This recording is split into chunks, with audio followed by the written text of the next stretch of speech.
Welcome again, dear students. I am Dr. Kaleem Ahmed, Assistant Professor, Department of Wildlife Sciences, Aligarh Muslim University. In today's lecture, we will discuss IUCN Red Lists. IUCN was actually established in 1964, International Union for Conservation of Nature's Red List of certain species was evolved to become the world's most comprehensive information source as a global conservation status of animals. IUCN Red List is a critical indicator of health of the world's biodiversity for, I can say, for more than a list of the species and their status. It is a powerful tool to inform and catalyze action for biodiversity conservation and policy change that is critical to protecting the nature resources we need to survive. It provides information about the range, population size, habitat, ecology, threats and conservation actions that will actually help for conservation decisions of a particular species. The IUCN Red List categories and I can say criteria are intended to be an easily and widely understood systems for classifying species at the high risk of global extinctions. It's divided species into 9 categories, that is extinct, extinct in the wild, critically endangered, endangered, vulnerable, near threatened, least concern, data deficient and not evaluated. Let's discuss it one by one. Let's start from the extinct. A taxa is actually considered as extinct when there is no reasonable doubt that the lost individuals has died. And a taxa is assumed extinct when we can say when surveys in known or expected habitat at appropriate times, whether it's the species diurnal, seasonal and annual surveys have failed to record and individuals throughout its historic range.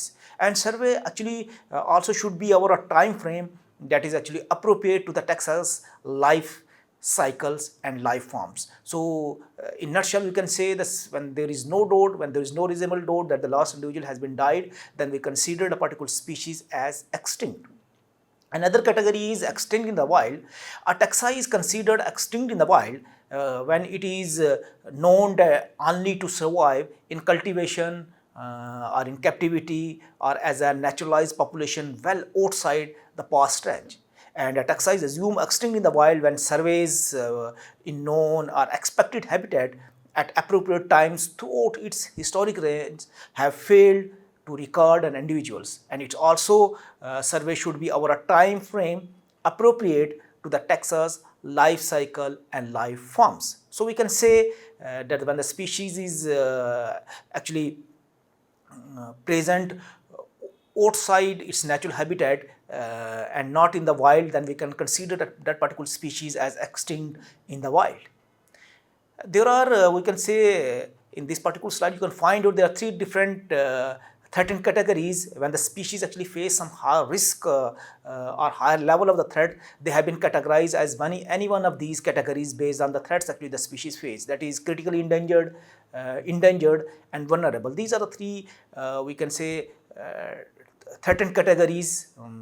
When the species face some kind of higher risk, we can the IUCN place the species in any one of these criteria, and based on the we can say their population trend, based on the species geographic distributions, based on the species population size, as well as the number of the mature individuals, and also based on the extinction probability of a particular species, then the species will be categorized as critically endangered, endangered and vulnerable. Let's discuss these categories, these threatened categories, the 3 different threatened categories one by one. Let's start from we can say critically endangered. A taxa is we can say considered as a critically endangered when best available evidences indicates that it meets any of the criteria of that I have highlighted in the slides A to E for critically endangered, and it is therefore considered to be facing an extremely high risk of extinction in the wild. The first criteria is we can say reduction in the population size. So when it has been found that an observed or estimated or suspected population size reduction of more than 90% of a particular population over the last 10 years or 3 generations, and which is whichever we can say is the longer, the causes when the species cause of reduction or we can say reversible or understandable or ceased, then we consider the species as critically endangered.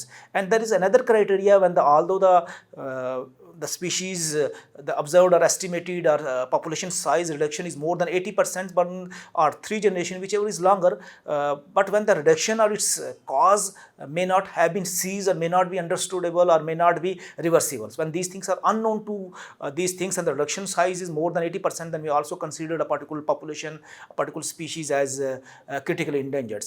And the second B criteria is geographical range, when a particular species extent of occurrence estimated to be less than 100 square kilometers. Another criteria based on the geographical range is area of occupancy, when the species area of occupancy is estimated to be less than 10 square kilometers, then we also IUCN also considered the species as a critically endangered. Another criteria C, that is on the basis of the population size, when the population size estimated to be less than we can say 250 mature individuals, then we also considered as species as critically endangered. And within these 250 mature individuals, it has further divided into 2 different categories. When the estimated we can say continued decline of at least 25% within 3 years or 1 generation, whichever is longer, over the 100 years, or we can say when there is a continued declines observed or projected in numbers of the mature individuals in population structures. In this case, when there is no subpopulation estimated to be contain more than 50 mature individuals, and another criteria is at least 90% of the mature individuals in one subpopulations, and there is also a extreme fluctuations in the number of the mature individuals, then we also consider, IUCN also considers species as critically endangered.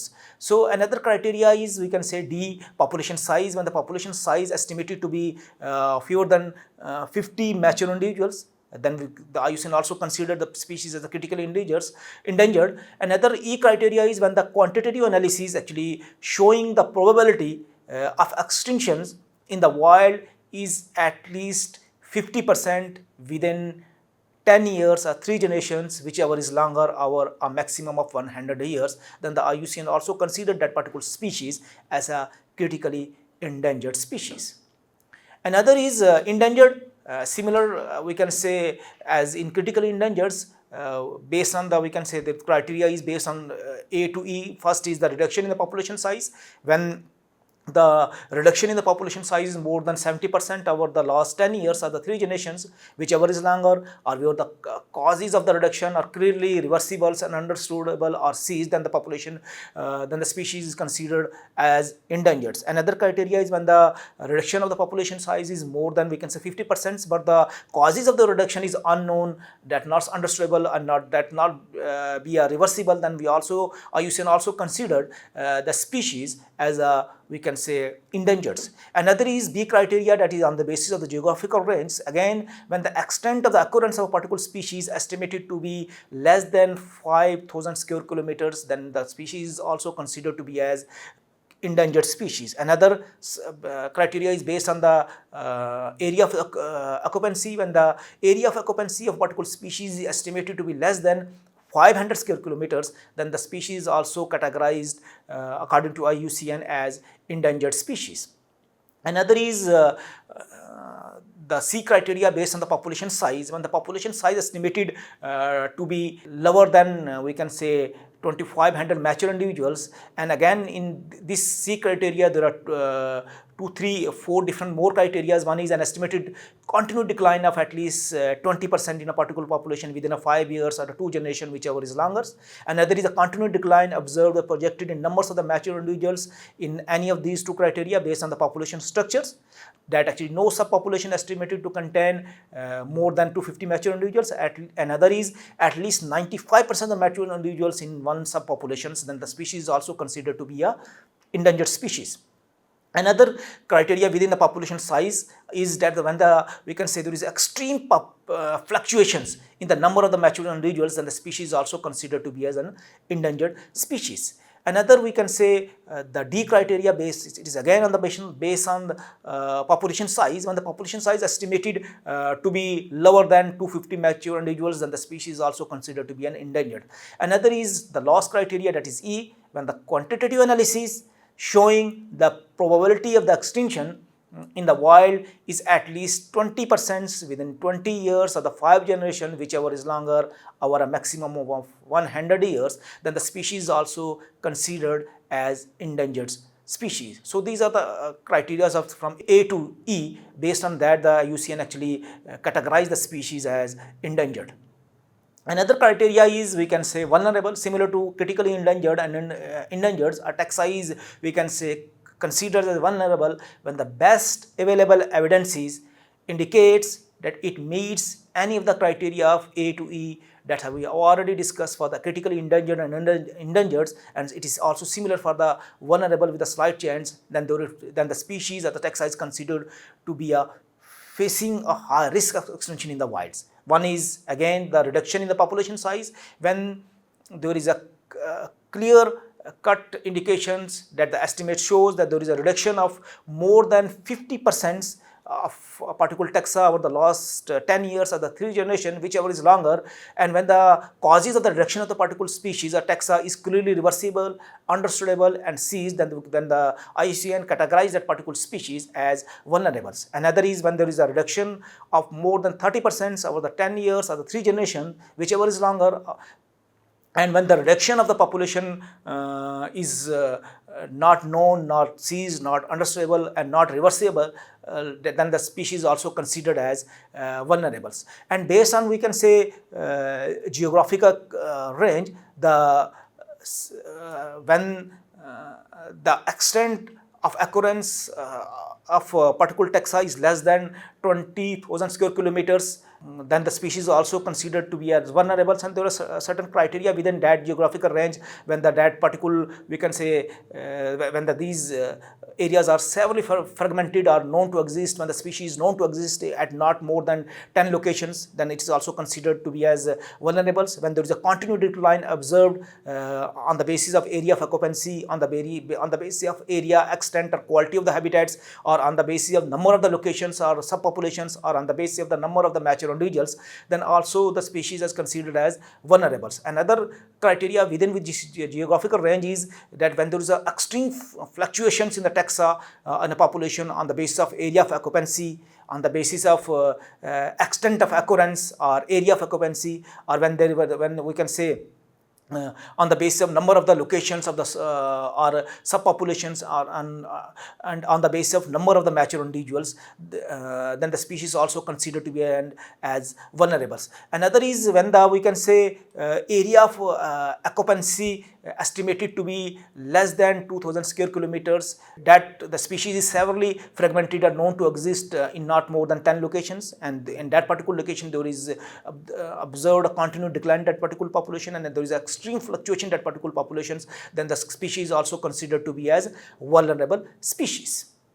Based on population size, the C criteria, when the population size estimated to be lower than 10,000 mature individuals, then the species is also considered to be as vulnerables. And when we can say the population, the D criteria is when the population is very small or restricted in the form that population size estimated to be less than 1,000 mature individuals, or population within a very restricted area of occupancy, typically we can say less than 20 square kilometers, then the species is also considered to be as vulnerable species. Another loss criteria for this certain species is quantitative analysis actually showing that the probability of extinction in the wild is less than 10% within 100 years, then the species also categorized as these 13 categories of vulnerables. So these are the three, we can say, 13 categories: critically endangered, endangered and vulnerables, and IUCN has set marks the criteria that I have discussed with you, A to E, and the species qualify in any of the these criteria, the species can be considered as any of these 13 categories. Then other category is, I can say, near threatened. A taxa is near threatened when it has been evaluated against the criteria but does not qualify for critically endangered or vulnerables. No, but there is close, the species is close to qualify for any of these criteria is likely to qualify for threatened categories in the near futures. Then the species we can say considered as near threatened. Another is least concern. A taxa is least concern or considered as a least concern when it has been evaluated against the criteria and does not qualify for critically endangered, vulnerable and near threatened. And the widespread taxa or abundant taxa that you can see in the natural environments are included in this category of least concern. Then other category is data deficient.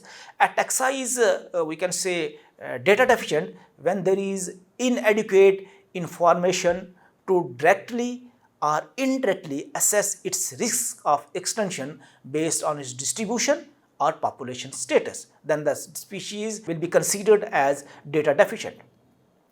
And a taxa in this category may be well studied and its biology is also well known, but we can say appropriate data on abundance as well as on the distribution still needed to be provided to categorize the species in any of the IUCN categories. So data deficient species therefore not a category of threat.